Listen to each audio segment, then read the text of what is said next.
Aaliyah Jones was 7 years old when she decided to ask a complete stranger to be her father.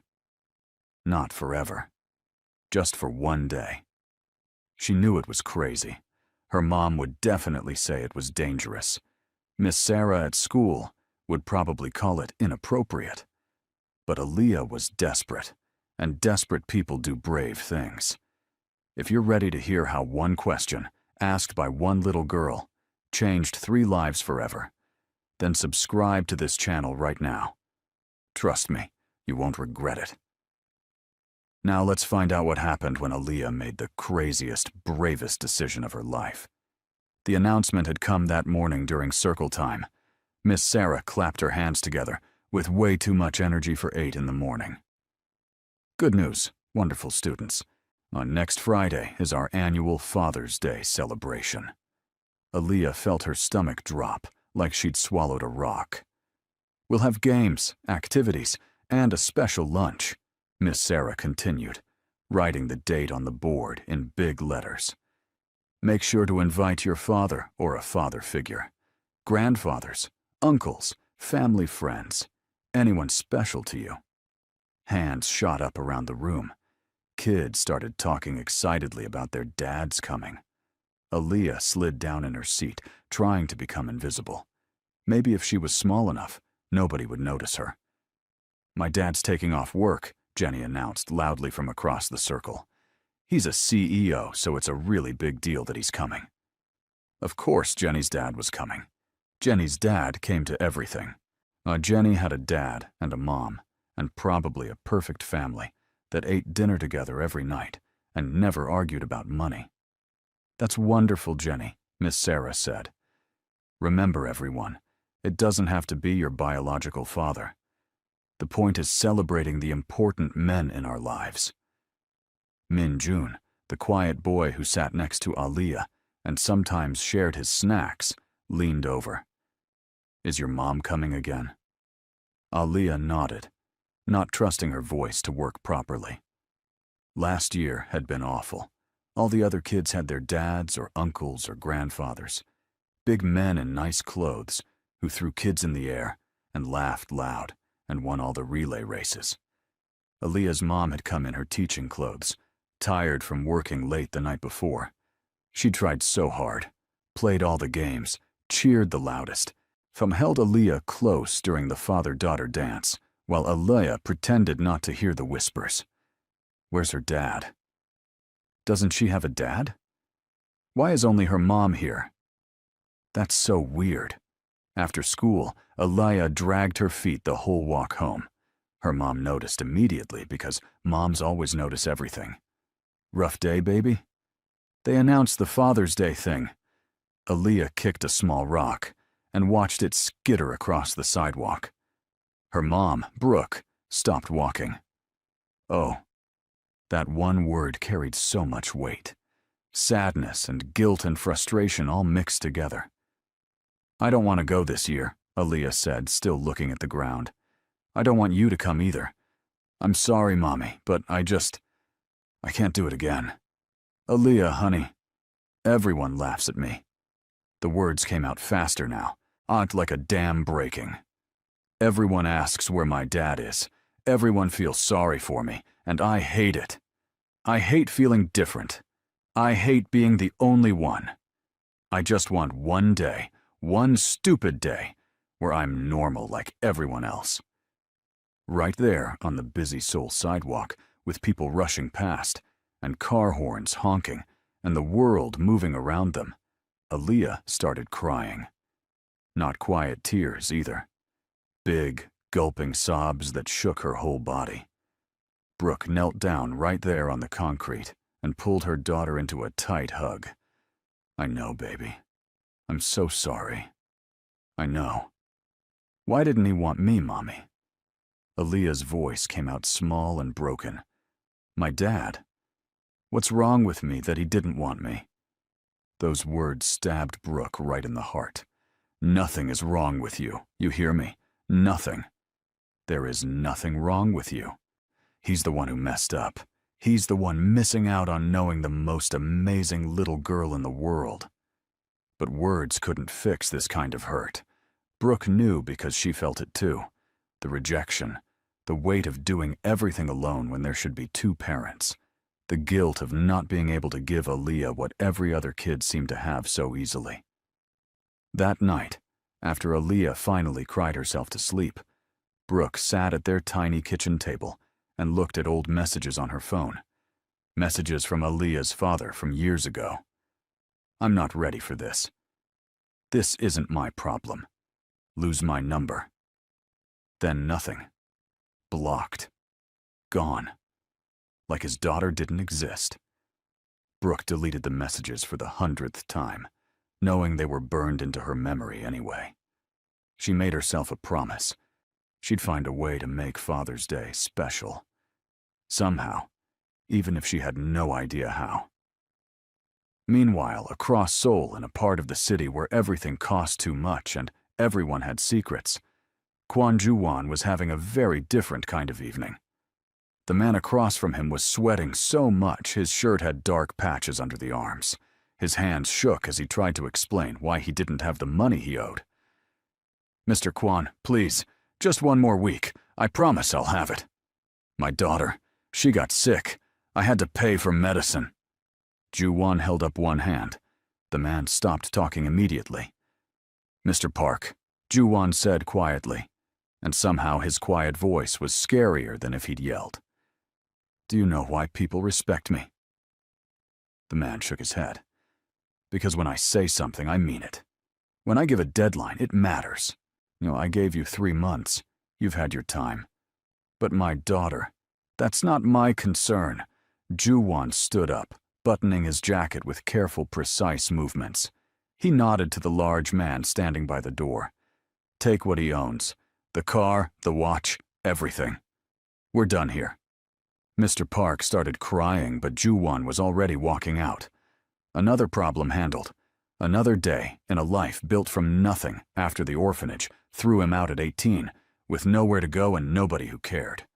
He'd built an empire from that nothing. Built it with intelligence and ruthlessness and careful strategy. People feared him. People respected him. People paid him what they owed or faced consequences. This was his world. Cold, controlled, profitable. He liked it that way. Or at least, he'd convinced himself he did. Now, before this story takes a turn nobody saw coming, especially not Ju-won, I need you to do something for me. Hit that subscribe button right now. Because what happens when a desperate 7-year-old meets a dangerous man is going to surprise you. Trust me, you're going to want to see where this goes. 3 days before the Father's Day event, everything changed. Ju-won sat in the principal's office at Myeongseong International School, the same school he'd attended years ago on a scholarship for orphans. He was there to make a donation. 500 million won. Enough to build a new library and fund scholarships for kids like he used to be. Principal Kim wouldn't stop talking, thanking him, praising him, going on and on about legacy and inspiration and giving back. Gi-won nodded politely while his mind was already on his next meeting. "And we'd be so honored if you'd attend our Father's Day celebration next Friday as a special guest," Principal Kim said, sliding a fancy invitation across the desk. Ju-won glanced at it. "I'll have to check my schedule." Just for an hour, the children would be so inspired to meet you, a scholarship student who became so successful. If only he knew what kind of success he was praising. Ju-won took the invitation just to end the conversation. "I'll see what I can do." He left the building and stood by his car, waiting for his assistant Min-seo, who'd run back inside for something he forgot. The afternoon sun felt warm. Students were leaving school, their voices and laughter filling the air. Ju-won checked his phone, scrolling through messages about shipments and territories, and problems that needed handling. Business as usual. He didn't notice the little girl walking toward him until she spoke. "Excuse me, mister?" Ju-won looked down, surprised. A small girl with brown skin and her hair in 2 puffballs stood there, looking up at him with the biggest, most serious eyes he'd ever seen. She was tiny, maybe 7 years old, wearing a school uniform with her backpack almost as big as she was. Yes? He wasn't used to children approaching him. Actually, he wasn't used to anyone approaching him unless they wanted something or owed him money. The little girl took a deep breath, like she was gathering every bit of courage she had. "Are you married?" Ju-won blinked. Of all the things he expected her to say, that wasn't it. "Son, what?" "Are you married?" she repeated, like this was a perfectly normal question to ask a stranger. "No." "Why are you asking me this?" "Do you have any kids?" "No." "Where are your parents?" "My mom's at work. She picks me up at 4. The girl looked him up and down, like she was evaluating him for a job interview. "Could you pretend to be my daddy? Just for one day?" The world seemed to stop. Ju-won just stared at her, certain he'd heard wrong. "You want me to what?" The words came out faster now, tumbling over each other like she was afraid he'd walk away before she finished. "There's this Father's Day thing at school next Friday. Everyone brings their dad or their uncle or somebody. I only have my mom and she's amazing, but she's not a dad, and everyone makes fun of me, and I just want one day where I'm normal like everyone else. Please. You're asking a complete stranger to pretend to be your father." Ju-won couldn't believe this conversation was happening. "You look nice.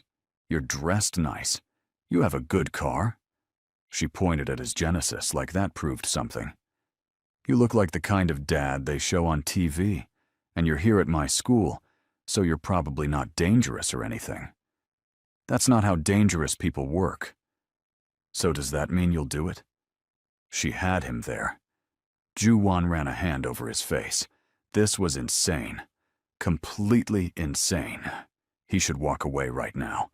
Get in his car and forget this conversation ever happened. But something stopped him. Something in the girl's face. The hope mixed with fear.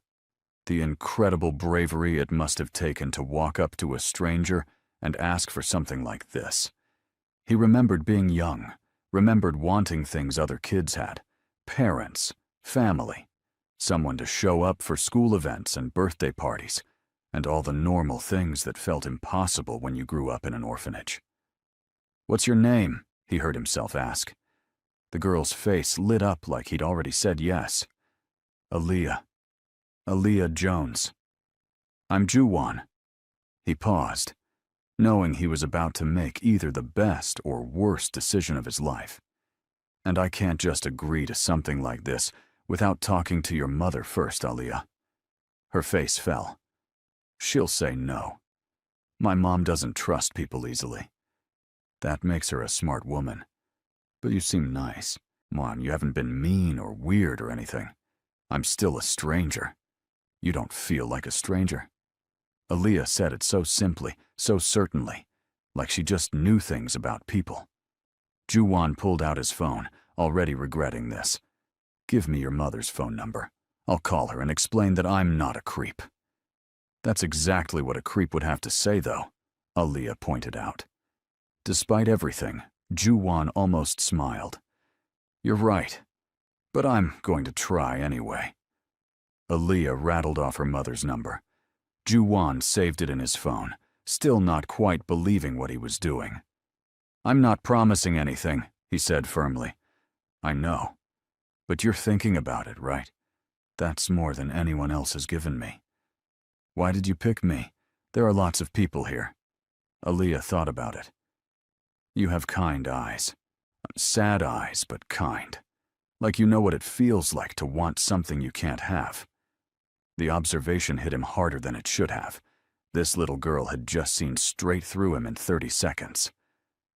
"I need to go," he said, suddenly uncomfortable. "If I'm going to do this, and that's a big if, I'll call your mother." "Okay." Aaliyah started backing away, still smiling. "Her name is Brooke. She's really pretty and really nice. She might be a little mad at first, maybe a lot mad. But she wants me to be happy more than anything." Then she turned and ran toward the after-school program building, her backpack bouncing with every step. Ju-won stood there staring at his phone, at the contact saved as Aaliyah's mom. Min-seo appeared at his elbow, making him jump. "Boss, who is that child?" "I have no idea." Ju-won looked at the school, then at his phone, then back at the school. Absolutely no idea.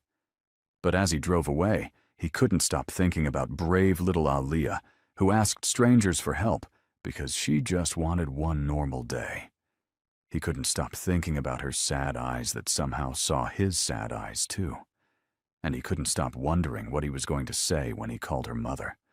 Because for the first time in 15 years, Kwon Ju-won had been asked to do something that had nothing to do with money or power or fear. He'd been asked to show up, to be kind, to give a lonely kid one good day. And somehow, that felt more dangerous than anything he'd ever done. That evening, Brooke was making dinner, barely paying attention to the rice as she stirred it, and her mind kept going back to Aaliyah's tear-streaked face, her baby girl thinking something was wrong with her just because her father was a coward. Her phone rang, unknown number, probably spam. She answered anyway. "Hello? Hello. Is this Brooke Jones?" A man's voice, deep, speaking Korean with a Seoul accent. "Yes, who's this?" "My name is Kwon Ju-won. I met your daughter this afternoon outside Myeong-sung International School." Brooke's blood went cold. She put down the spoon. "You what?" "She approached me. I want to make that clear. I didn't approach her." "Why are you calling me? Where's my daughter? What did you do?" Brooke was already grabbing her keys. "She's fine. She's at school. I'm calling because she asked me something, and I told her I needed to speak with you first." What could my 7-year-old possibly ask a grown man that requires a phone call? There was a pause. "She asked me to pretend to be her father for a school event." Brooke stopped moving. "She what?" "The Father's Day celebration. She said she needed someone to come with her, and she asked if I would do it." A million feelings hit Brooke at once. Embarrassment that her daughter had asked a stranger. Anger that Aaliyah had been that desperate. Sadness that it had come to this. Fear that this man might be dangerous. "Mister, I don't know who you are." "Kwon Ju-won. I own several businesses in Seoul. I was at the school making a donation. Your daughter saw me by my car and decided I looked, and I quote, like the dads on TV." Despite everything, Brooke almost laughed. That sounded exactly like something Aaliyah would say. "Mr. Kwon, I appreciate you calling, instead of just showing up or something worse. But we don't need help from strangers. My daughter will be fine. Will she? Excuse me." I'm not trying to overstep. But the look on that little girl's face when she asked me, that wasn't fine. That was desperation. Brooke felt tears burning in her eyes. "You don't know anything about us." "You're right. I don't.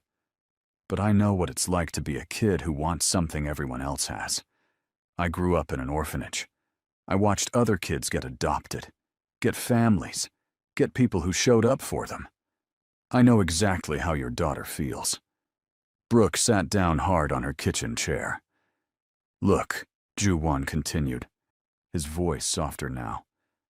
"I'm not asking you to trust me. I'm asking you to meet me. Public place, somewhere you feel safe. Let me show you I'm not dangerous. Then you can decide. Why would you want to do this? What do you get out of it?" Good question. Ju-won had been asking himself the same thing. Honestly, I don't know. Maybe a chance to give a kid one good day. Maybe that makes up for some of the bad I've done. That answer was too honest to be a lie. "There's a coffee shop on Samseong Street, the one next to the bookstore. Tomorrow at noon," Brooke heard herself saying. "I'll be there. And Mr. Kwon, if this is some kind of game or trick, I have friends. Good friends. You understand?" She didn't really have those kinds of friends, but he didn't need to know that. Understood. "I'll see you tomorrow. Is that Miss Jones?" After he hung up, Brooke sat staring at her phone for a long time. Had she really just agreed to meet a strange man because her daughter asked him to play pretend father? This was crazy. Absolutely crazy. Aaliyah came home from after-school program bouncing with energy. Mommy, guess what?" "What, baby?" "I think I found us a dad for the Father's Day thing." Brooke looked at her daughter's hopeful face and felt her heart break and heal at the same time. "Yeah, baby. He called me. We're going to talk about it." Aaliyah screamed and jumped up and down. "Really? Really, really, really? But I'm not promising anything. We have to meet him first and make sure he's safe and nice." "He is, Mommy. I could tell. He has kind eyes." Brooke hoped her daughter's instincts were right. She also hoped she wasn't making the biggest mistake of her life. That night, Ju-won sat in his penthouse apartment, looking out at the Seoul skyline. Min Seo had left hours ago after trying one more time to talk him out of this. "Boss, this is a bad idea. What if someone sees you? What if it gets complicated?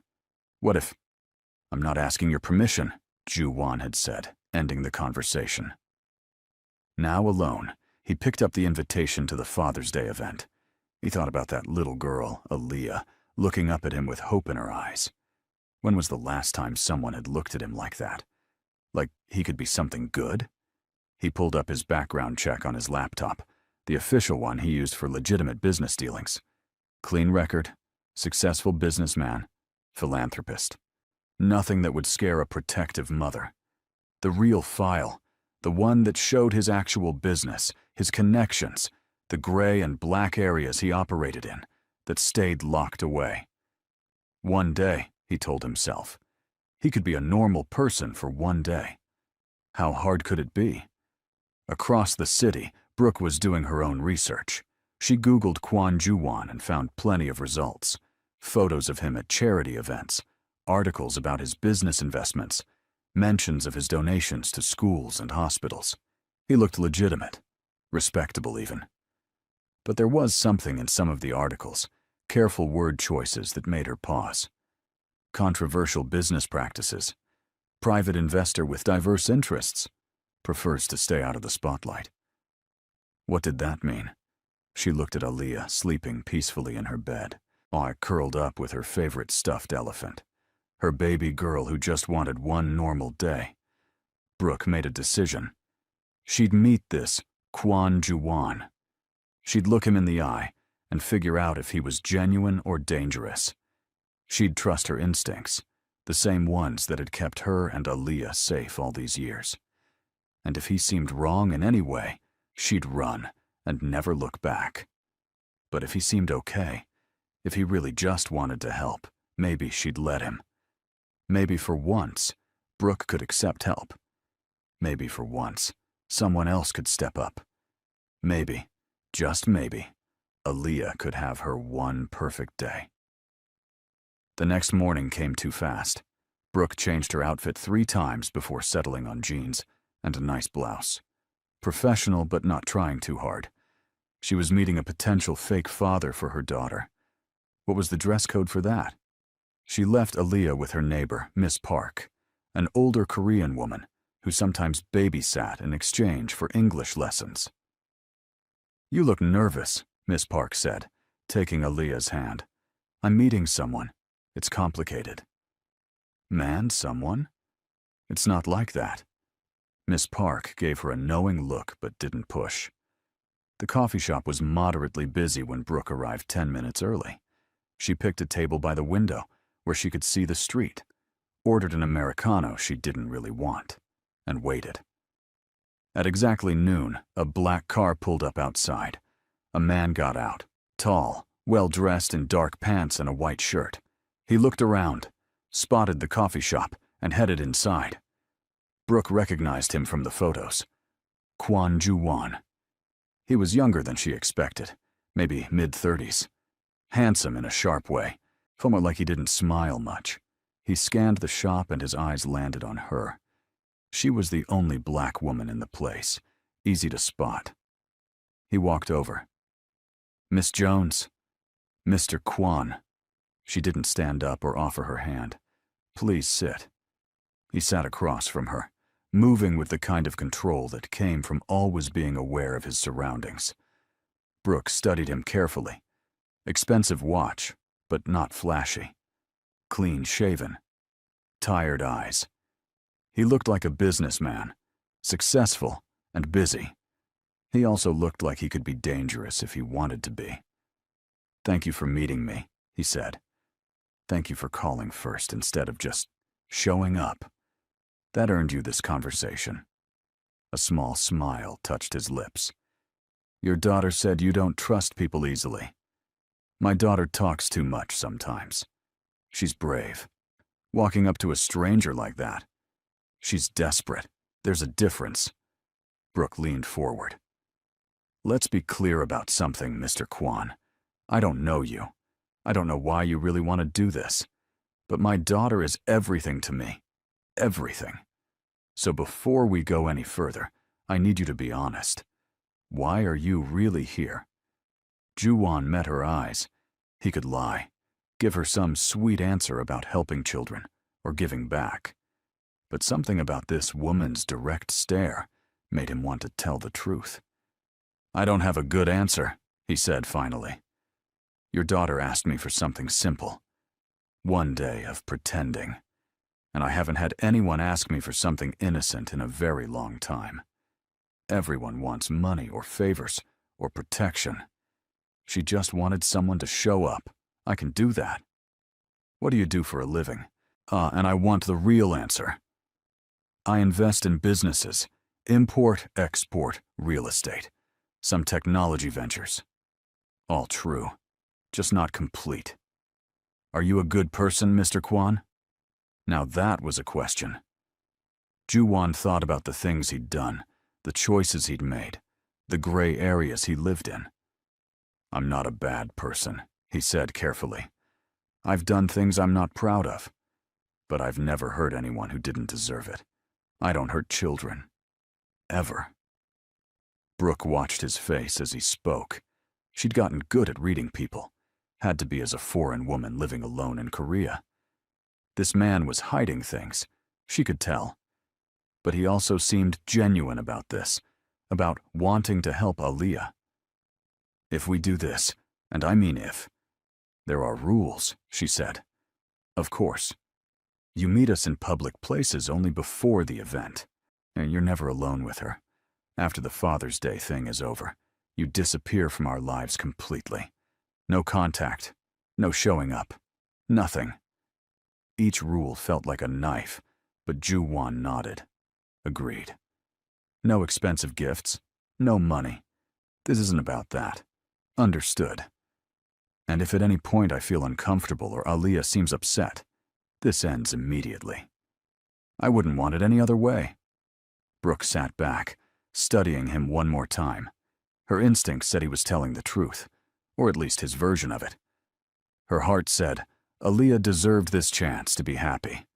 Her brain said this was completely insane. "Okay," she heard herself say. "We can try this." Ju-won's expression shifted. Surprise and something else. Relief, maybe. "Really? One day, that's it. You show up for the Father's Day event, play the part, and then you're gone. Can you do that?" "Yes." "Then I guess we have an agreement, Mr. Kwan. Call me Ju-won. Let's not get too familiar. This is a business arrangement. A business arrangement to fake a family relationship." "Right." Ju-won almost smiled. "When should I meet Aaliyah officially?" "Tomorrow. There's a park near our apartment. We'll meet there at 3. They exchanged a few more details, set up the time and place clearly, and then Brooke stood to leave. "Miss Jones," Ju-won said as she turned to go. "For what it's worth, you're doing an amazing job with her. Aaliyah is bright and brave and kind. That doesn't happen by accident." Brooke felt unexpected tears threatening. "Thank you," she managed, then left quickly before he could see her cry. Outside, she leaned against the wall and took deep breaths. And she'd just agreed to let a stranger pretend to be her daughter's father. Either this was the best decision she'd ever made, or she'd regret it forever. Only one way to find out. Telling Aaliyah was harder than Brooke expected. Her daughter had built this up so much in her mind that Brooke worried reality couldn't match it. So he said yes? Aaliyah asked for the 5th time, bouncing on the couch. He said yes. But baby, listen to me. This is just pretend, just for the one day at school. Then he goes back to his life, and we go back to ours. Do you understand? Aaliyah nodded, but Brooke could see she wasn't really hearing it. In her daughter's mind, this was already a fairy tale coming true. What if I don't like him when I meet him? Aaliyah asked suddenly. Then we call the whole thing off and I'll come to the event with you like always. But what if the kids make fun of me again? Brooke pulled Aaliyah onto her lap. Baby, those kids don't matter. Their opinions don't matter. You are perfect and wonderful, and if they can't see that, that's their problem, not yours. I just want one day where I fit in, Mommy. Just one. I know, sweetheart. I know. The next afternoon, Brooke and Aaliyah walked to Olympic Park. It was a warm spring day, the kind where Seoul felt almost magical with cherry blossoms starting to bloom and families everywhere enjoying the weather. Ju-won was already there, sitting on a bench near the playground. He wore jeans and a simple black shirt, trying to look casual. He still looked too put together somehow, like casual took effort for him. Kim, is that him? Aaliyah whispered, suddenly shy. That's him. You sure you want to do this? Aaliyah took a deep breath and nodded. Then she grabbed Brooke's hand, and they walked over together. Ju-won stood when he saw them coming. Up close, Brooke noticed things she'd missed at the coffee shop. A small scar above his left eyebrow. The way he held himself ready, like he expected trouble. The careful way he looked at Aaliyah, like she might break. Hi, Mr. Ju-won, Aaliyah said, still holding tight to Brooke's hand. Hello, Aaliyah. It's nice to see you again. You remember me? Hard to forget someone who asks a stranger to be their pretend father, Ju-won said, and there was warmth in his voice that surprised Brooke. Aaliyah giggled. I guess that was pretty weird, huh? A little weird. Also very brave. They stood there awkwardly for a moment. Brooke had no idea how to navigate this situation.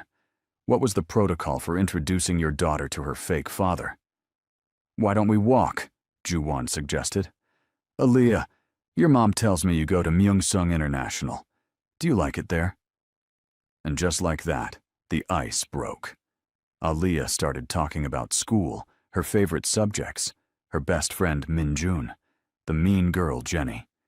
She talked about her teacher and the class pet hamster and how she wanted to learn taekwondo, but classes were expensive. Ju-won listened, really listened. He asked follow-up questions and seemed genuinely interested in what a 7-year-old had to say.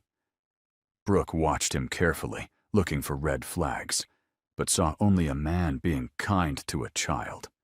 They reached the playground, and Aaliyah looked at Brooke with pleading eyes. Go ahead, Brooke said. We'll be right here.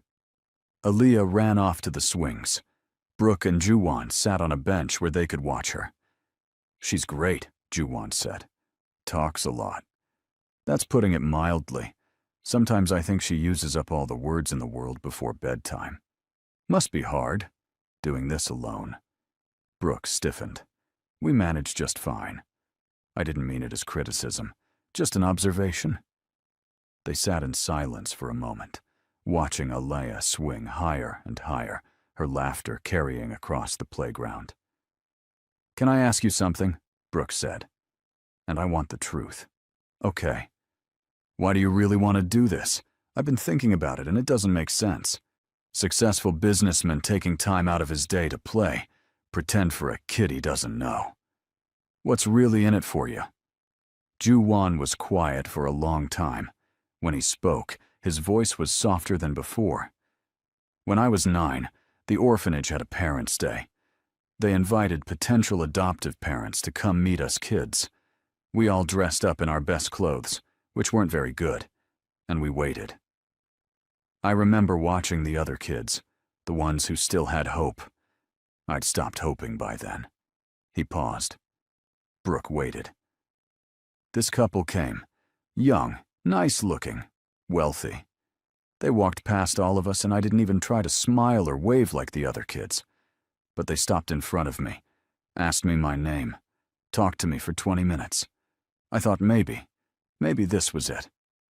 They didn't choose you, Brooke said quietly. They didn't choose anyone. They were just there to look, to feel good about considering adoption. They left and never came back. But for those 20 minutes, I felt seen. Important. Like I mattered. Ju-won looked at Aaliyah on the swings. Your daughter made me feel something I haven't felt in years. Like I could be good for someone. Even if it's just pretend. Even if it's just one day.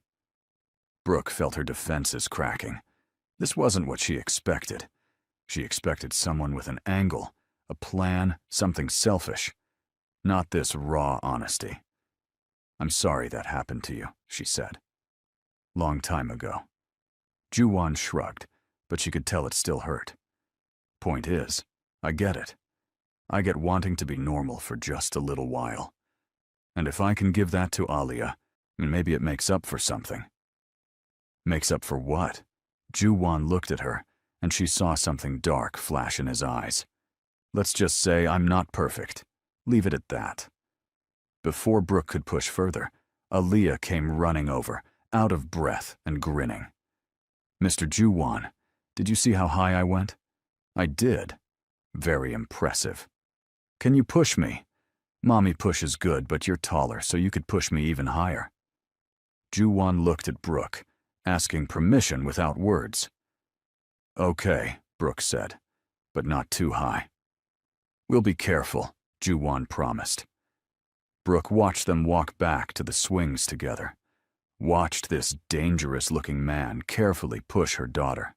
Listened to Aaliyah's delighted squeals. Saw the small smile on Ju-won's face.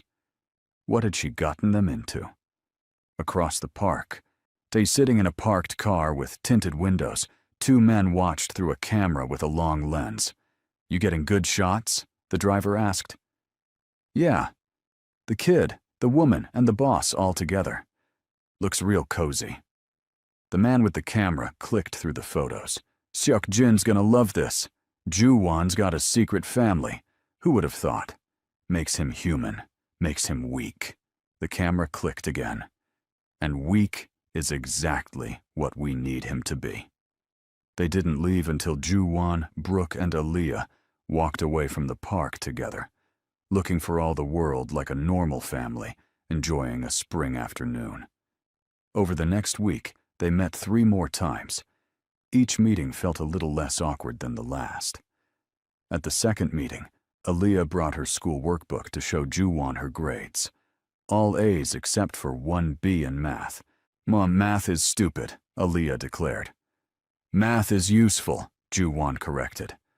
What are you stuck on? Word problems. I don't get them. Ju-won looked at the worksheet. Okay, look at this one. If Sarah has 10 cookies and wants to share them equally with 4 friends, how many cookies does each person get? That's easy. 2 each. Right. So why is it hard when they write it in a story? Because they use too many words to say simple things. Ju-won laughed. Actually laughed. Brooke looked up from her book in surprise. She hadn't heard him really laugh before. You're not wrong, he said. Here, I'll teach you a trick. He spent 20 minutes going through word problems with Aaliyah, breaking them down into simple steps. By the end, Aaliyah was solving them easily and beaming with pride. You're really good at this, Brooke said. You tutor on the side? No, but I'm good with numbers. Kind of have to be in my business. What exactly is your business again? Ju-won's expression closed off slightly. Import, export. Moving products from one place to another. It wasn't a lie, but it wasn't the whole truth either. Brooke let it go for now, The third meeting, Aaliyah insisted on getting ice cream. They walked to a small shop near the park, and Aaliyah ordered chocolate with sprinkles. Ju-won got vanilla. Brooke got strawberry. Vanilla is boring, Aaliyah informed Ju-won seriously. Vanilla is classic. It's boring. What if I like boring? Then you need to live more. Aaliyah said it with such conviction that both adults laughed. They sat outside the shop, eating ice cream in the fading sunlight.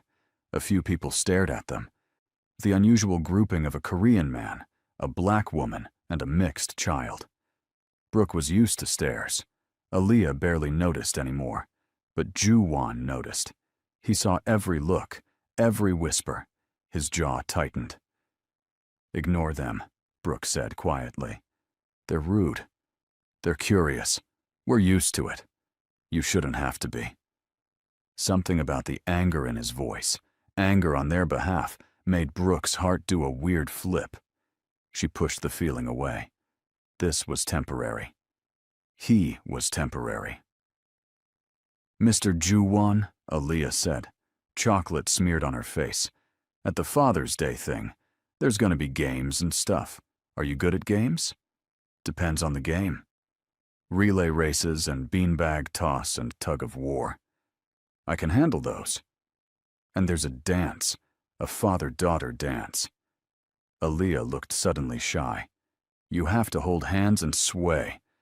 It's what the dads do." Ju-won swallowed hard.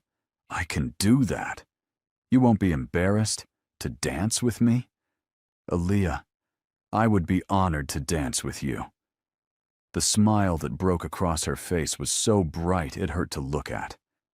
The fourth meeting was 2 days before the event. Aaliyah brought a list of things kids might ask.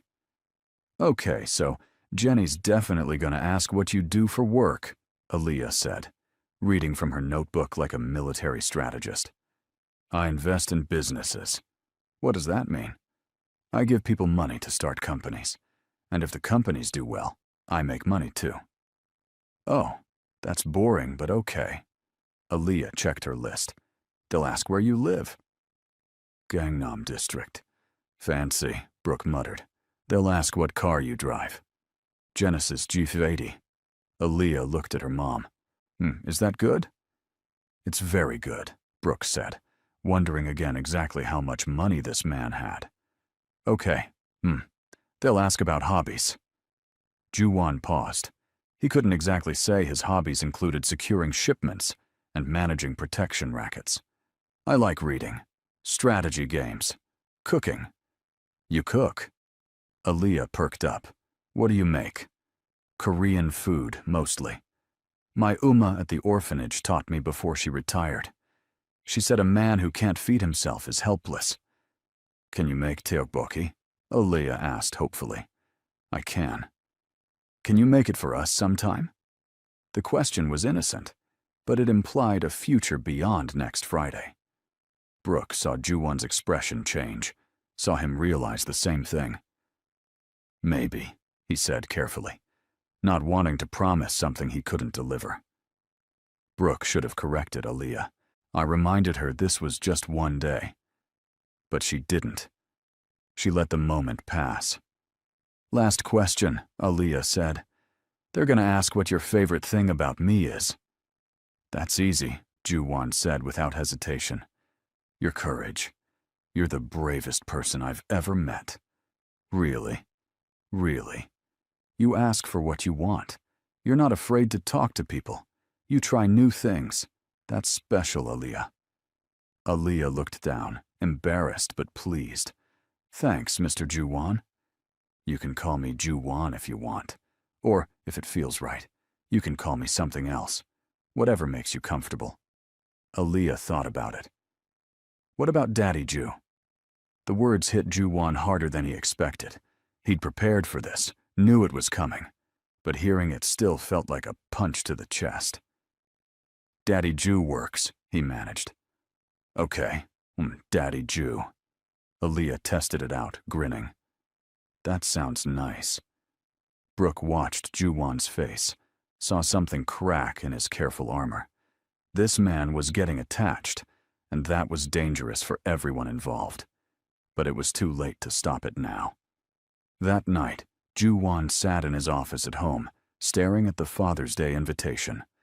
Min-seo had called 3 times trying to talk him out of going. His accountant needed signatures. A shipment was delayed and needed his attention. His whole world was moving forward, and here he was, planning to spend Friday at a children's event. He should cancel, make up an excuse, disappear like he'd promised to do after the event anyway.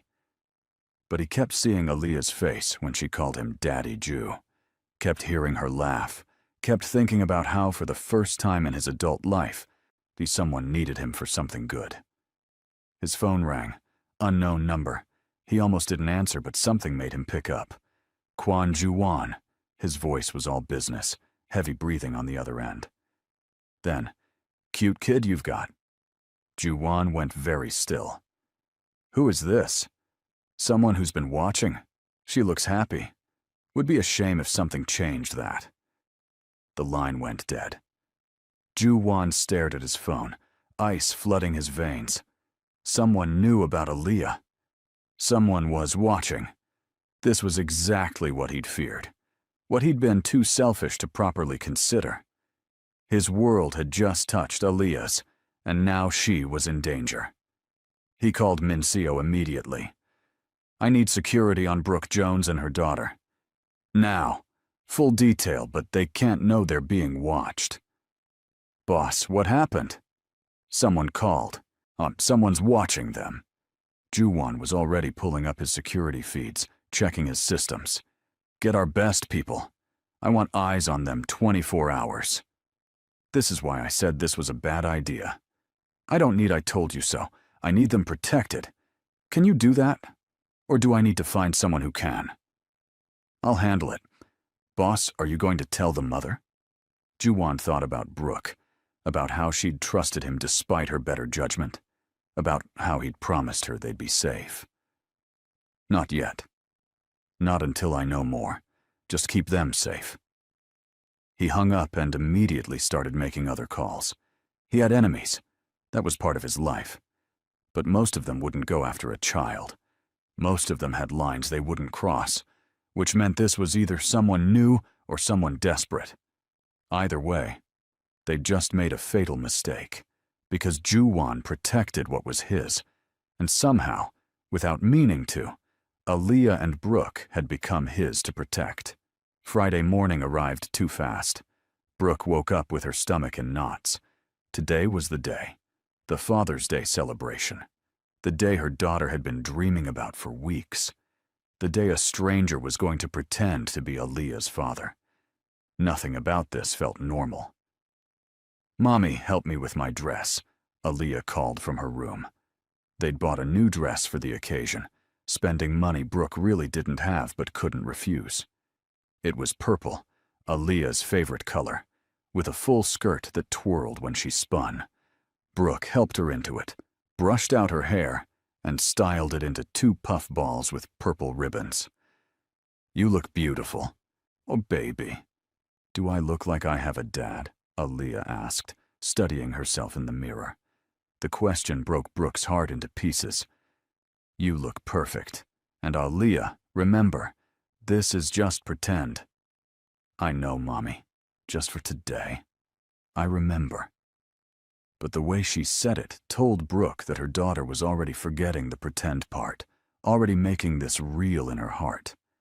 They met Ju-won outside the school at 9. He showed up in dark slacks and a light blue shirt, holding a single purple flower. For you, he said, handing it to Aaliyah. To match your dress. Aaliyah took it like he'd given her a treasure. You remembered my favorite color. I pay attention. Other families were arriving, dads in various levels of dress, kids excited and bouncing. A few people looked over at them, curiosity plain on their faces. The wealthy Korean man with the black woman and mixed child made quite a picture. You ready? Brooke asked Ju-won quietly. As I'll ever be. They walked into the school together. Aaliyah grabbed Ju-won's hand without hesitation. He looked down at her small hand in his, and something shifted in his expression. Softer. Vulnerable. Brooke's phone buzzed. A text from her friend, Rachel. "Girl, is that man what I think he is? You've been holding out on me." Brooke typed back quickly. "It's complicated. Tell you later." The event was held in the school gymnasium, decorated with banners and balloons. Tables were set up along the sides with snacks and drinks. In the center was space for activities and games. Miss Sarah greeted them at the door. "Aaliyah, you look wonderful, and you must be her father." "Ju-won," he said, shaking her hand. "Well, nice to meet you." "We're so glad you could make it. Aaliyah's been talking about you all week." They found seats, and immediately other parents started looking over. Brooke recognized some of them from previous events, saw their surprise, saw them whispering. Then Jenny's father walked over. Mr. Pak, a man who wore his wealth like armor and treated anyone he saw as beneath him with casual contempt. "Mr. Kwan," he said, his whole demeanor changing. "I didn't know you had a daughter at this school." Ju-won stood, suddenly all business. "Mr. Pak, yes, Aaliyah attends here. I'm surprised we haven't met at any of the parent events before. I keep my personal life private." Of course. Mr. Pak looked at Brooke like he was seeing her for the first time. "Your wife is—" "Brooke," Ju-won said smoothly, so not confirming or denying the wife assumption. "This is Brooke." Suddenly Brooke was visible. Mr. Pak actually bowed slightly to her. Other parents who'd ignored her before were looking over with new interest. "Mommy, why is everyone being nice now?" Aaliyah whispered. "Because Daddy Ju is important," Brooke whispered back, using the name without thinking. The activities started. First was a relay race, fathers and daughters running together with a balloon between them. Ju-won crouched down to Aaliyah's level. "Okay, strategy. We keep the balloon steady, move at your pace, and we'll be fine. Don't you want to win?" "I want us to have fun. That's winning." They didn't come in first, but they didn't come in last either. Aaliyah was laughing so hard by the end, she could barely breathe. That was worth more than any trophy. Next was the beanbag toss. Ju-won had surprisingly good aim. Aaliyah missed more than she made, but Ju-won high-fived her after every throw, success or not. "You're really good at this dad stuff," a voice said. Brooke turned to see another mother, a kind-faced Korean woman named Mrs. Choi, whose son was in Aaliyah's class. "It's his first time at one of these events," Brooke said. "Well, he's a natural. Look at Aaliyah's face. I haven't seen her smile like that before." Brooke looked. Aaliyah was radiant, glowing with happiness. And Ju-won, this serious man who probably ran a criminal empire for all Brooke knew, was smiling down at her daughter like she'd hung the moon. The dance came after lunch. Fathers and daughters paired up. Music started playing, something slow and sweet. Ju-won held out his hand to Aaliyah. "So may I have this dance?" Aaliyah put her small hand in his. He led her to the dance floor, knelt down so they were closer to the same height, and they swayed together. Brooke watched from the sidelines, her phone out recording because she knew Aaliyah would want to remember this. Through the screen, she saw her daughter's face. Pure joy. No sadness, no feeling left out, no wondering why she didn't have what other kids had. For these few minutes, she had exactly what everyone else had. A dad who showed up. A dad who danced with her. A dad who made her feel special. The song ended. Ju-won hugged Aaliyah, and she hugged him back so tight. "Thank you, Daddy Ju," she said, loud enough for Brooke to hear. "Thank you for asking me," he replied. And Brooke realized with sudden, terrible clarity that this wasn't just pretend anymore. Not for Aaliyah, not for Ju-won, maybe not even for her. After the dance, Principal Kim took the microphone. "I want to thank all our wonderful fathers for being here today, especially our special guest, Mr. Kwon Ju-won, whose generosity continues to support our school." Applause broke out. Ju-won stood awkwardly, nodding in acknowledgement. Aaliyah clapped harder than anyone, proud of her pretend father. The event wound down around 2. Parents and kids filtered out slowly, tired and happy. Aaliyah held both Ju-won and Brooke's hands, swinging between them. "This was the best day ever," she announced. "Better than my birthday, better than Christmas, better than everything." "I'm glad you had fun," Ju-won said. They reached the parking lot. This was it. The moment where Ju-won would say goodbye and disappear from their lives, like they'd agreed. Aaliyah seemed to realize it too. Her smile faded. "So, I guess this is it," she said, trying to sound mature, but her voice wavered. Ju-won knelt down to her level. "Aaliyah!" "It's okay. You don't have to say anything. We made a deal. One day. I got my one day." Tears were forming in her eyes. "Thank you for being my dad today, even if it was just pretend." Ju-won looked up at Brooke, something desperate in his eyes, like he was asking permission for something he couldn't say out loud. Brooke should have held firm, should have reminded him of their agreement, should have protected her daughter's heart from more hurt. But she couldn't, because her own heart was involved now too. "What if it wasn't just one day?" Ju-won said quietly. Aaliyah's head snapped up. "What? What if, maybe, we could do this again? Not every day. I have work, and you have school. But sometimes. Would you like that? Really? You mean it?" "I mean it." Aaliyah launched herself at him, hugging him so hard Ju-won almost fell over. He caught himself, wrapping his arms around this little girl who'd somehow become important to him in just 2 weeks. Over Aaliyah's head, his eyes met Brooke's. She saw the question there. Saw him asking if this was okay. She should say no. Should end this now before it got more complicated. Instead, she found herself nodding. Just slightly. Because watching her daughter this happy was worth the risk. Even if the risk was falling for a man who lived in shadows and carried secrets heavier than she could imagine.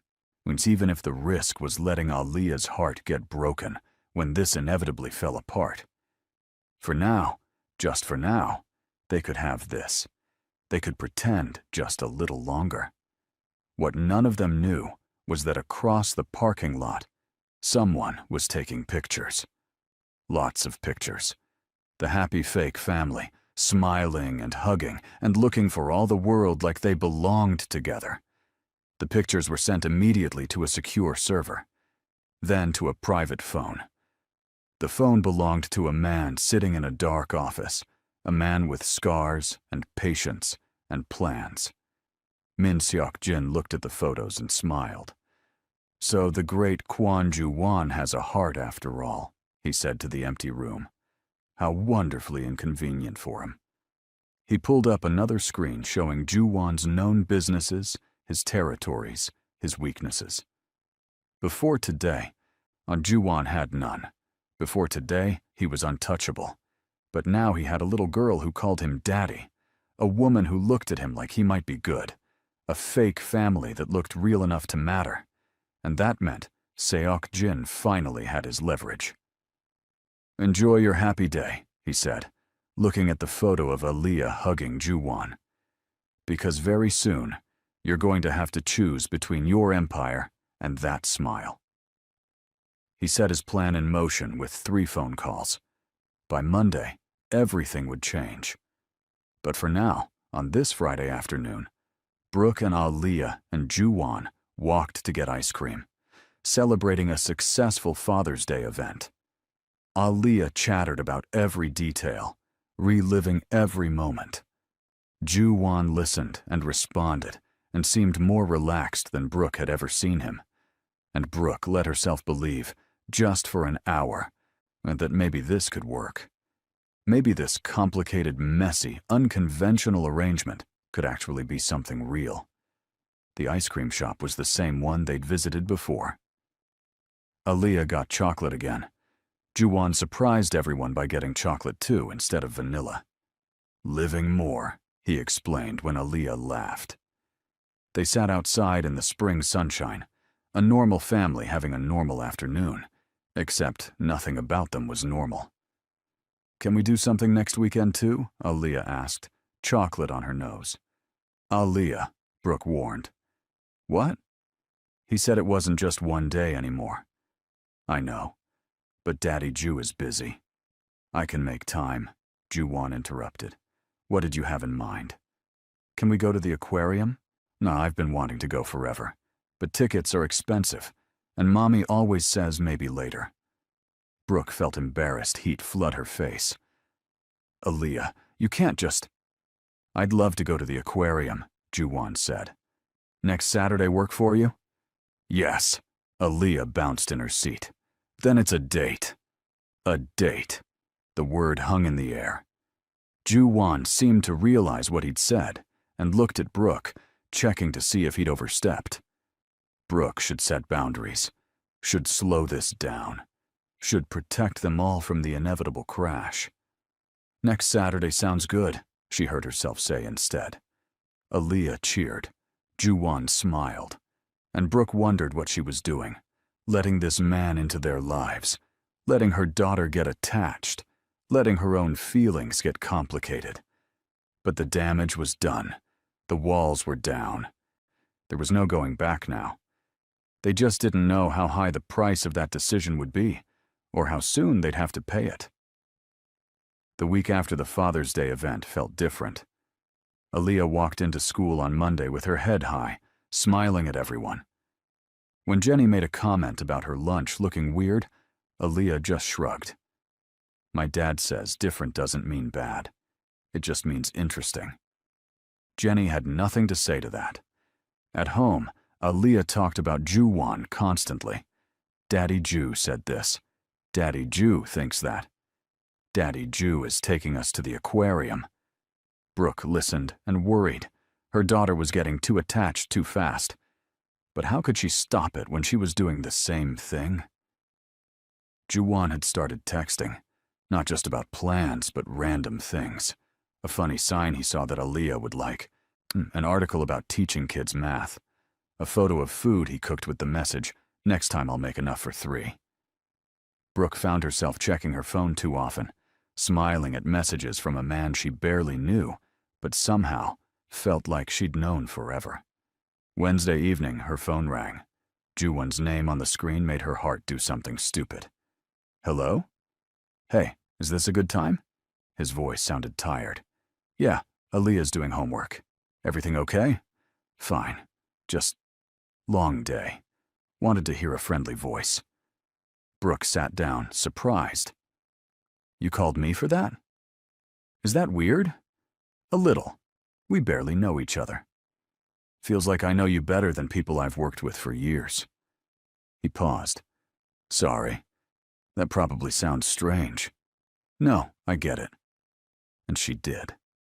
Somehow this rushed, an unusual relationship felt more real than anything she'd had in years. "You want to talk about your long day?" So he did. He talked around the details, keeping things vague, but she could tell he dealt with difficult people and complicated problems. She told him about her students at the academy, the one who only wanted to learn English curse words, the grandmother who brought her homemade kimchi every week. They talked for an hour. When they finally hung up, Brooke realized she'd been smiling the whole time. Aaliyah poked her head around the corner. "Was that Daddy Ju?" "Just Juwon, baby. And yes, you look happy when you talk to him." "Do I?" "Yeah. You should look happy more, Mommy. You're pretty when you smile." Brooke pulled her daughter into a hug, blinking back sudden tears. When had her baby become so observant? A Saturday came fast. The aquarium trip was everything Aaliyah had dreamed of. She pressed her face against every glass tank, pointing out fish and reading facts from the information plaques. "Did you know octopuses have 3 hearts?" she informed them seriously.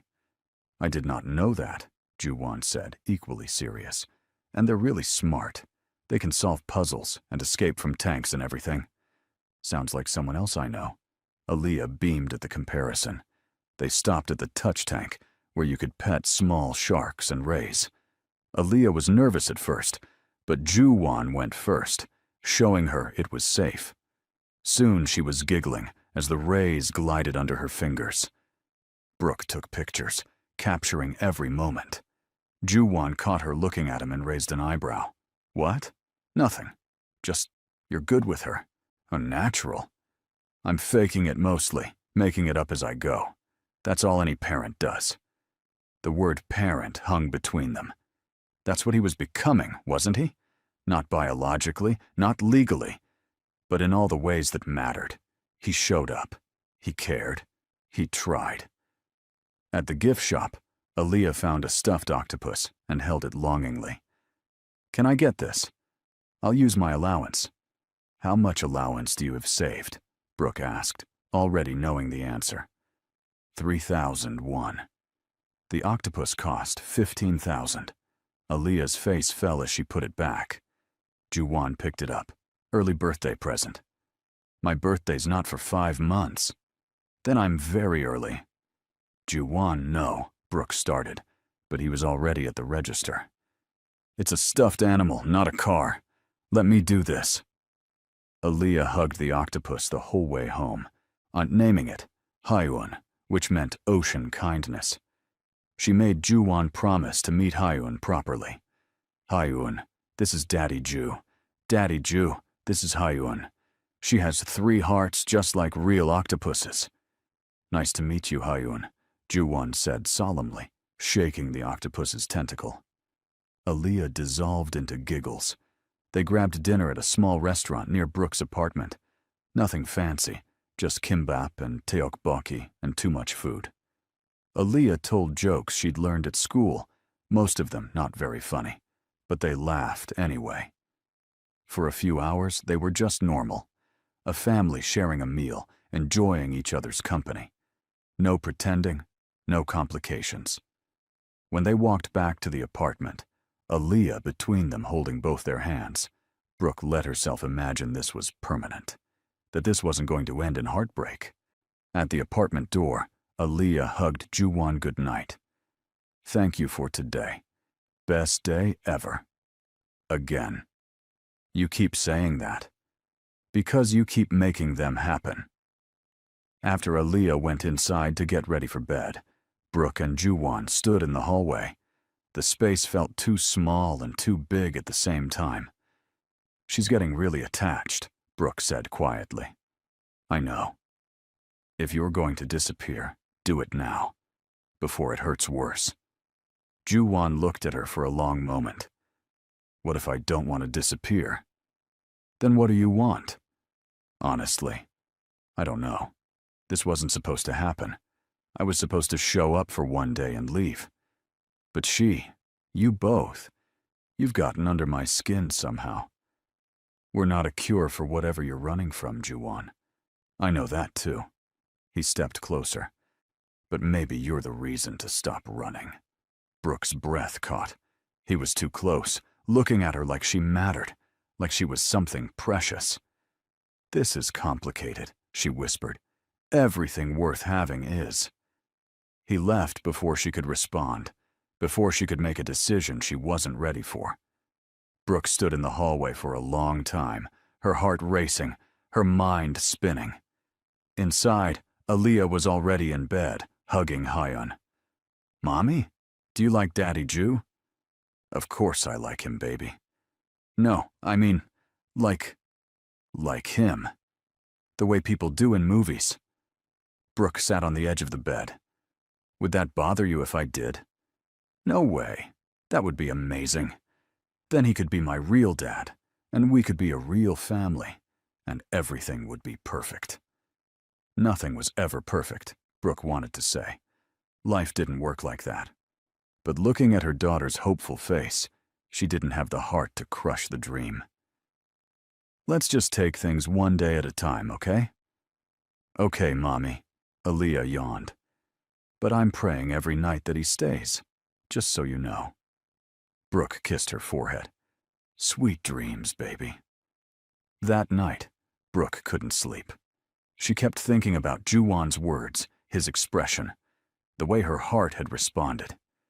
She also kept thinking about the things he didn't say, the vague answers about his work, the expensive car and clothes, and the ability to donate millions to schools, the way he sometimes looked over his shoulder like he expected trouble. Who was Kwon Ju-won really? And was she making a huge mistake letting him into their lives? Her phone buzzed. A text from Ju-won. Thank you for today. I haven't felt this normal in years. I'd sleep well.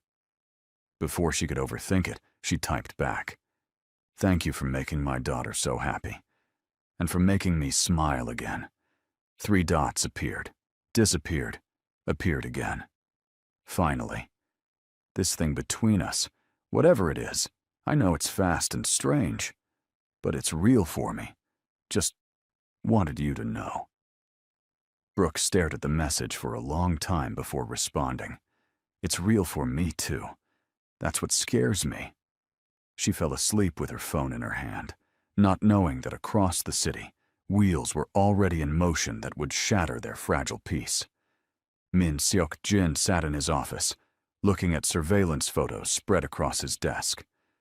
Ju-won and the woman and the child, at the aquarium, at restaurants, at parks, looking happy, looking vulnerable. How long have they been together? He asked his lieutenant. About 3 weeks. The kid's not biologically his from what we can tell, but he's acting like she is. Interesting. Ju-won playing house.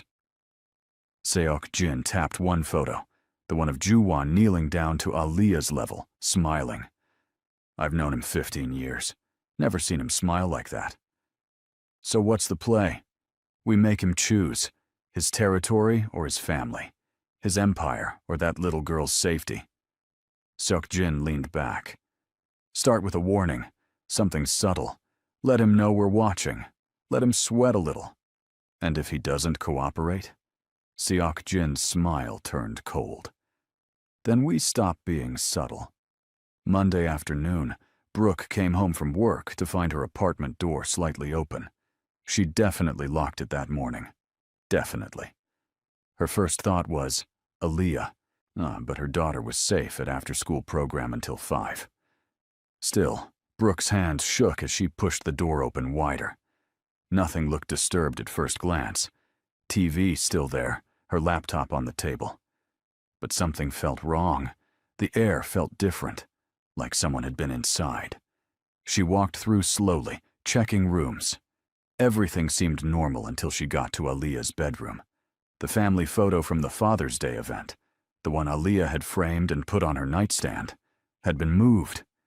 It sat in the middle of her bed now, and someone had drawn on it a red X over Ju-won's face. Brooke's blood turned to ice. She grabbed the photo with shaking hands and saw the note underneath. Tell your boyfriend to answer his phone. Time's running out. She called Ju-won immediately. He answered on the first ring. Brooke? What's wrong? Someone was in my apartment. They left a message about you. Silence. Then, don't touch anything. I'm coming now. Are you safe? Where's Aaliyah? Still at school. I'm alone. Ju-won, what's happening? Lock the door. Don't let anyone in except me. I'll explain everything when I get there. He hung up before she could respond. Brooke locked the door, checked the windows, grabbed a kitchen knife because she'd seen that in movies, and didn't know what else to do. 15 minutes later, someone knocked. She looked through the peephole and saw Ju-won.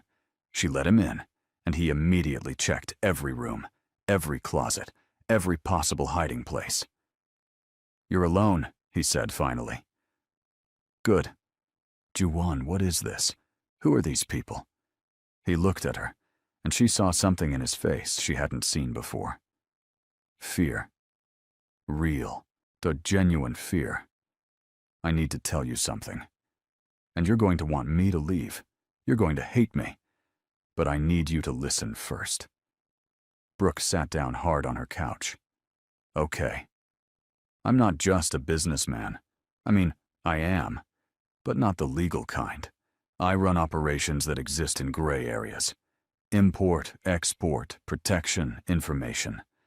I've spent 15 years building an empire that operates outside the law. You're a criminal. Her voice sounded hollow. Yes. You're in the mafia or something. Something like that. And I have enemies. Dangerous ones. One of them just found out about you and Aaliyah. Brooke stood up, anger flooding through her shock. You brought criminals to my door? To my daughter? I didn't mean to. I hoped it would just be one day and no one would notice. But I kept coming back, and they saw, and now they know you matter to me. We don't matter to you. We barely know you. That's not true, and you know it. Ju-won stepped closer. Brooke, I'm sorry. I'm so sorry. But right now we need to focus on keeping you safe. Safe? You're the danger. You need to leave. Now. Get out and never come back. I can't do that. Yes, you can. You walk out that door and forget we exist. If I do that, they'll still come for you. You're a loose end now. A witness who knows my face, my connection to illegal activities. My enemies won't just let you go. The reality of what he was saying hit her. So what? We're trapped now? We're in danger because my daughter asked you to play pretend dad? I'm going to fix this. I have people, resources. I can protect you. Like a criminal protects people? Oh, no, thank you. Brooke, please. Get out. Get out of my home right now. Aaliyah's voice came from the doorway. Daddy Ju? They both turned. Neither had heard her come in. She must have used her key. Her little face was confused, looking between the two adults. What's wrong? Why's Mommy yelling? Ju-won knelt down. Hey, Aaliyah. Your mom and I are just having an adult conversation. It doesn't sound good. It's complicated, sweetheart. Aaliyah looked at Brooke. Mommy, are you making Daddy Ju leave? Baby, it's not that simple. You always do this. Whenever something good happens, you push it away. Tears filled Aaliyah's eyes. I finally have a dad, and you're making him go. Aaliyah, there are things you don't understand. I understand that you're scared. You're always scared. But Daddy Ju is nice, and he makes us happy, and I don't want him to leave. Brooke felt like her heart was being ripped in half. She looked at Ju-won, saw his misery, saw him waiting for her decision. Everyone out, she said quietly. Aaliyah, go to your room.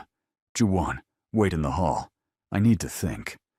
Brooke, please, just give me a minute. Aaliyah stomped to her room. Ju-won stepped into the hallway. Brooke closed the door and leaned against it, trying to breathe. Her daughter was in danger because of a man they'd known for 3 weeks, a criminal, someone who lived in a world of violence and gray morality, but also someone who'd shown up, who'd been kind, who'd made Aaliyah happier than Brooke had seen her in years. What was the right choice? Pushing him away might not even keep them safe now. But letting him stay meant accepting his protection, his world, his darkness. She opened the door. Ju-won stood there, hands in his pockets, looking lost. If we do this, if I let you help, you tell me everything. No more secrets. I need to know what we're dealing with. Relief flooded his face. Okay. Yes. Anything. And the first thing you do is keep my daughter safe. I don't care what it costs or what you have to do. She doesn't get hurt. Ever. I swear it. Then start talking. Tell me everything. They sat at her kitchen table, and Ju-won laid it out.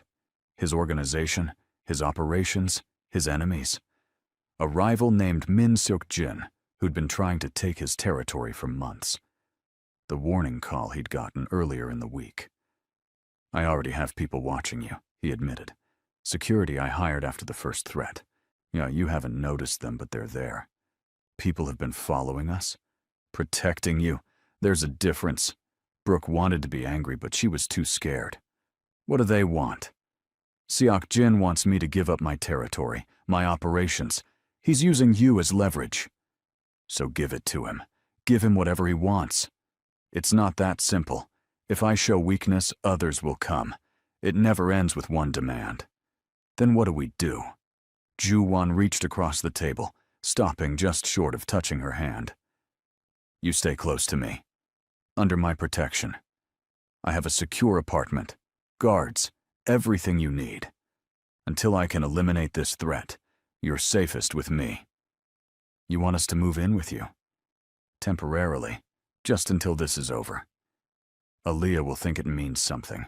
She'll think we're together. That this is permanent. Maybe after this is done, we can talk about making it permanent. Brooke pulled her hand back. You don't get to do that.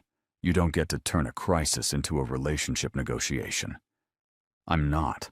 I'm just saying, when the dust settles, I'd like the chance to see where this goes, really goes. First we survive, then we can talk about the rest.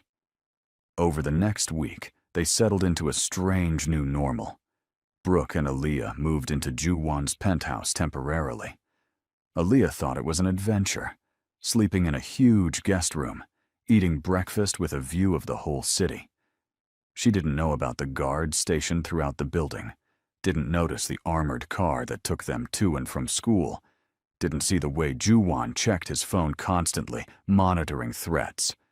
Brooke saw all of it. She also saw the way Ju-won made pancakes for Aaliyah on Tuesday morning, the way he helped with homework, even though he came home exhausted every night, the way he tucked her in and read stories and tried so hard to be normal when nothing about their situation was normal. On Thursday night, after Aaliyah was asleep, Brooke found Ju-won on the balcony staring at the city lights. You should be inside, safer.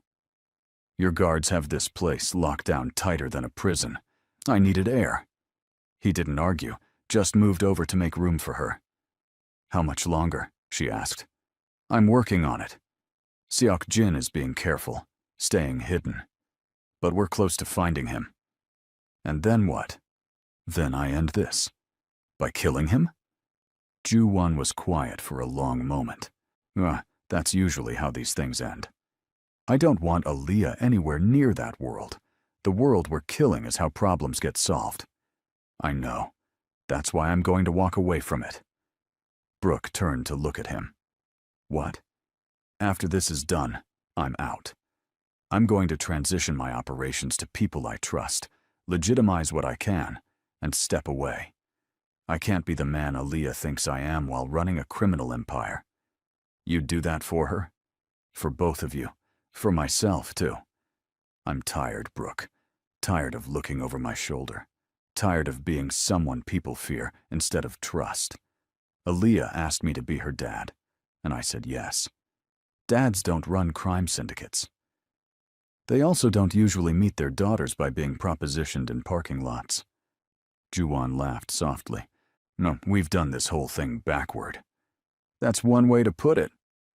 They stood in comfortable silence for a while, close, but not touching, both thinking about futures that might never happen if they didn't survive the present. Friday morning, everything changed.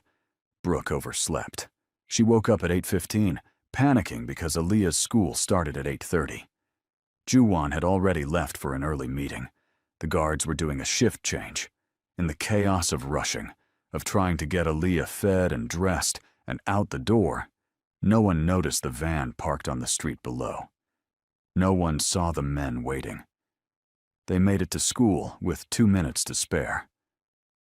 Brooke walked Aaliyah to the gate like always, kissed her forehead like always, watched her run inside like always. Everything seemed normal. At 10:30, Brooke's phone rang. The school. Miss Jones? This is Principal Kim. Did you pick up Aaliyah early today? Brooke's blood went cold. No. Why? Where is she? She's not in class. Her teacher said a man came during break, said you'd sent him to get her for a family emergency. He had a note with your signature. I didn't send anyone. Oh, God. Oh, God, where's my daughter? She was already running for the door, grabbing her keys, her phone. She called Ju-won while running down the stairs. Aaliyah's gone. Someone took her from school. They have her, Ju-won. They have my baby. She heard him cursing, heard him shouting orders to someone. I'm coming to you now. Don't do anything. Don't go anywhere. Let me handle this. Handle it. They have my daughter. I know. And I'm going to get her back. I promise you, Brooke. I'm going to bring her home. Ju-won's car screeched to a stop outside the penthouse 12 minutes later. He ran inside, grabbed Brooke, who was hysterical, held her tight. We'll find her. I swear to you, we'll find her. His phone buzzed. A video message from an unknown number. He opened it. Aaliyah appeared on screen, sitting in a chair, crying but unharmed. A man's voice spoke off camera. The great Kwon Ju-won, you've built quite the empire. Shame you have to give it all up now, unless you want the girl returned in pieces. You have 24 hours to transfer your territories, your accounts, everything. Come alone to the address I'm sending. Bring anyone else and she dies. Clock's ticking.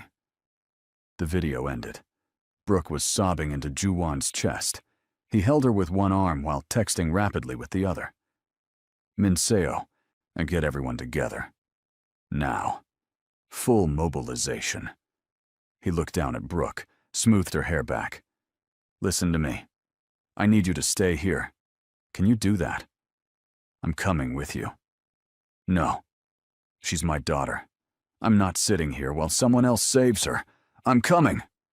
Ju-won saw the determination in her eyes, and knew arguing was useless. Okay. But you do exactly what I say. Exactly. Understood? Just bring her home. I will. Whatever it takes. The next 12 hours were the longest of Brooke's life.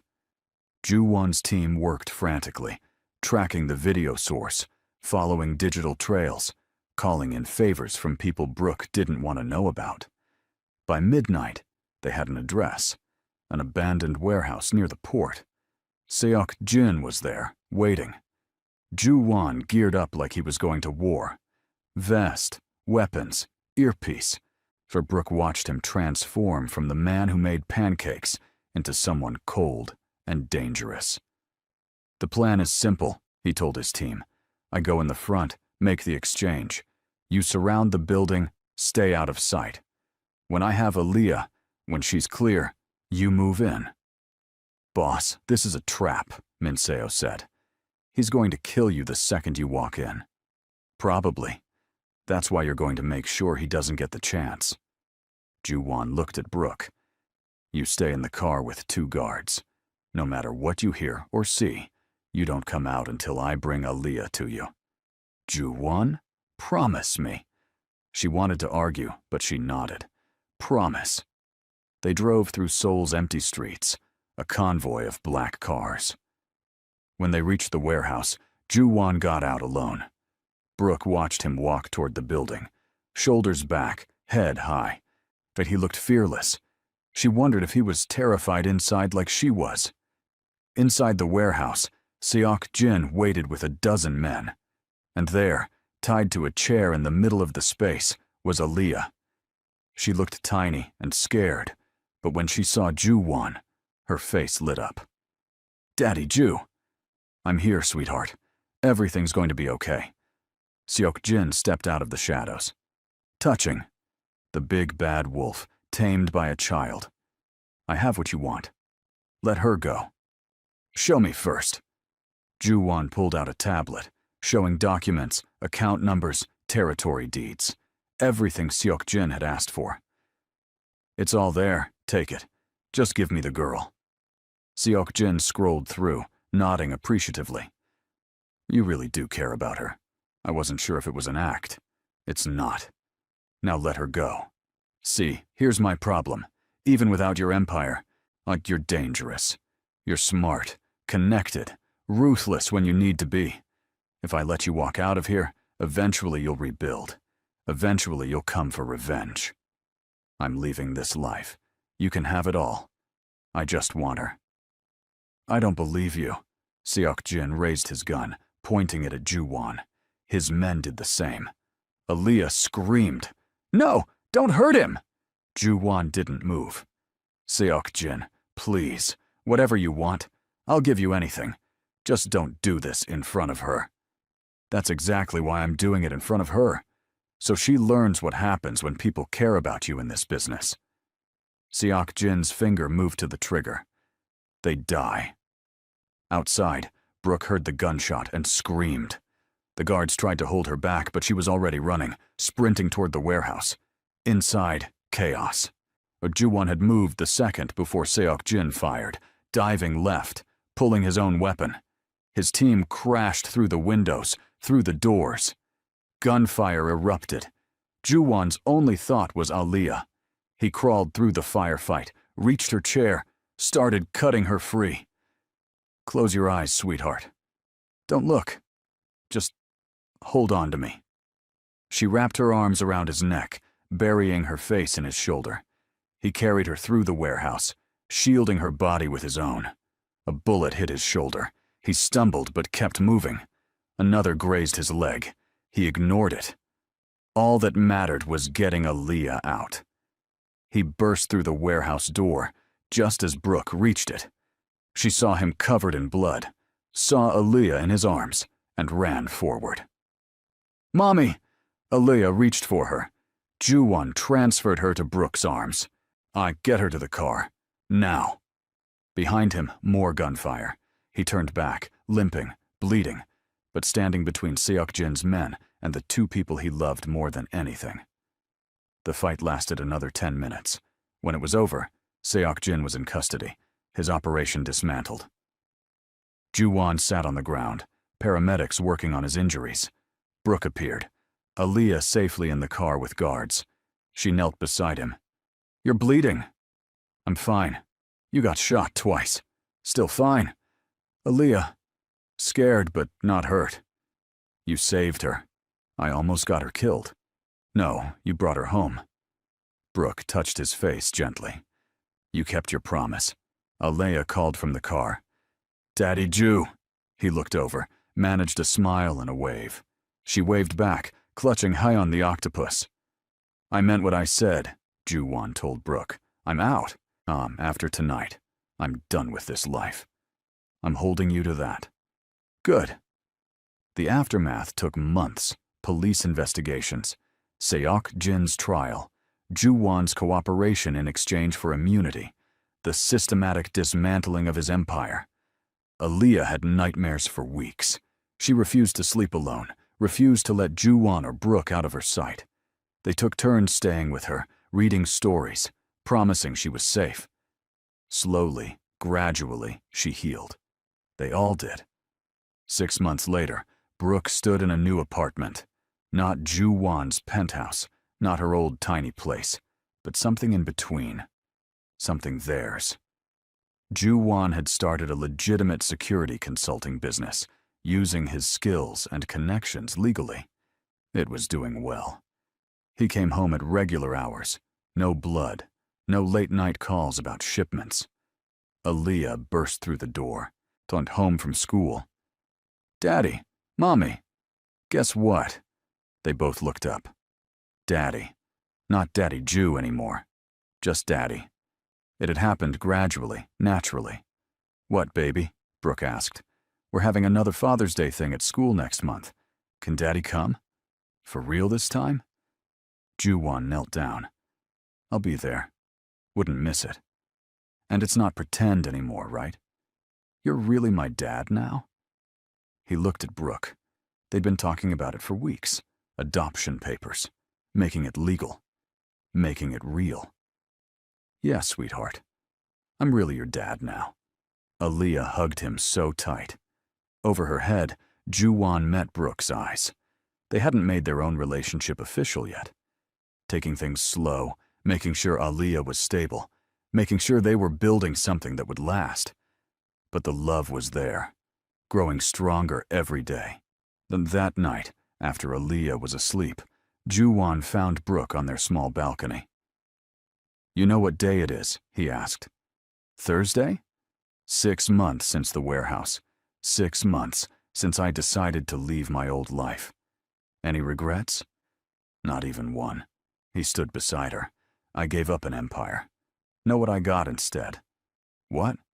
"Everything that actually matters. A daughter who thinks I hung the moon. A woman who makes me want to be better. A chance at a normal life." He took her hand. "Turns out normal is pretty amazing. It's not always going to be easy. Nothing worth having is." They stood together, looking at Seoul's lights. The same city where a little girl had walked up to a stranger and asked for one day. One day that changed everything.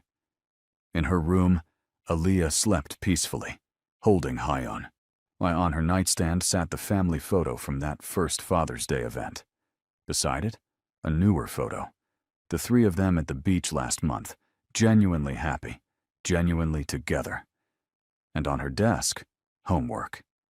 An essay question. What is a hero? Aaliyah's answer, written in careful handwriting. A hero is someone who changes their whole life for love.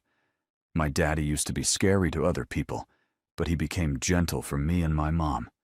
He says the bravest thing he ever did was say yes when I asked him to be my dad. But I think the bravest thing was choosing to stay. Heroes don't run away. They stay even when it's hard.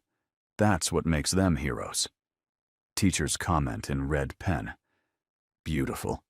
Aaliyah. A plus. A year after that warehouse, Ju-won stood in family court. This time, the judge asked Aaliyah directly, "Do you want Mr. Kwon to be your legal father?"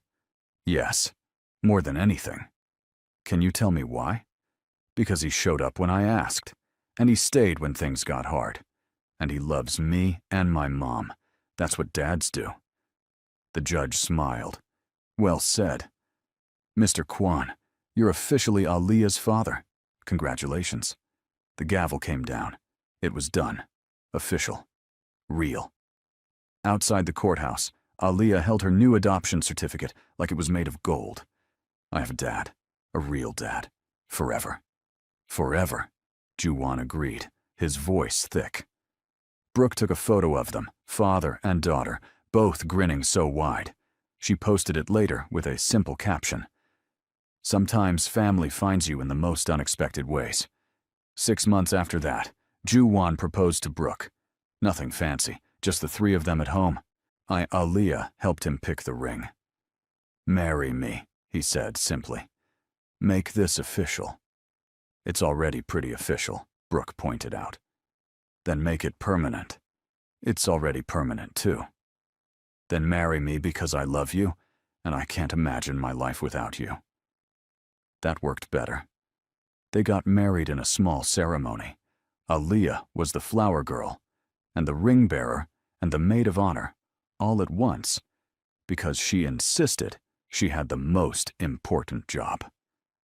During the ceremony, the officiant asked if anyone had objections. "Yeah, I do," Aaliyah said. Everyone froze. "What's wrong, baby?" Brooke asked. "Nothing's wrong. I just think they're taking too long. Can we get to the kissing part and then cake? I'm hungry." The entire room laughed. The ceremony continued. When Ju-won kissed his new wife, Aaliyah cheered loudest of all. So at the reception, she gave a speech. "I asked Daddy Ju to be my pretend dad for one day. But he's been my real dad for way more than that. And now he's my mom's husband, which makes us a real family. So I guess I'm really good at picking dads. Thank you for listening. Can I have cake now?" More laughter. More love. More proof that sometimes the most broken roads lead to the most beautiful destinations. That night, Ju-won tucked Aaliyah into bed in their new house. Bigger than the apartment, space for all of them. A real home. "Daddy," she said sleepily. "Yeah, sweetheart. Remember when I asked you that day by your car?" "I remember. Did you know you were going to stay? Or did you really think it was just one day?" Ju-won thought about it. Honestly, I thought it was one day. I thought I could give you that and walk away clean. But you didn't. But I didn't. You know why? Why? Because when you called me Daddy Ju that first time, something in me that was broken started to heal. And I realized I didn't want to go back to being the person I was before. I wanted to be the person you thought I could be. Aaliyah smiled. I'm glad I picked you. I'm glad you picked me too. Best decision you ever made. Best decision you ever made was saying yes. You're absolutely right. He kissed her forehead. Sleep tight.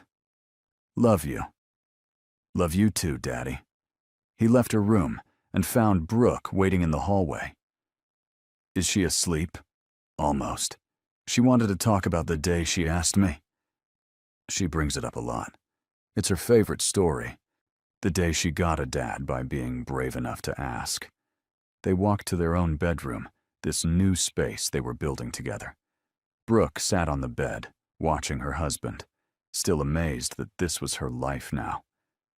Do you ever regret it? She asked. Giving up everything you had? Every single day. Her face fell. He smiled and sat beside her. I regret that I didn't meet you both sooner. That I wasted years on things that didn't matter. That Aaliyah had even one day where she felt less than perfect. He took her hand. But giving up my empire for this? For you two? That's the best trade I ever made. We're pretty great, Brooke agreed. The greatest. They sat in comfortable silence. Two people who'd found each other in the strangest way possible and built something real from a foundation of pretend. Outside their window, Seoul hummed with life. The same city where a little girl had asked a stranger for one day.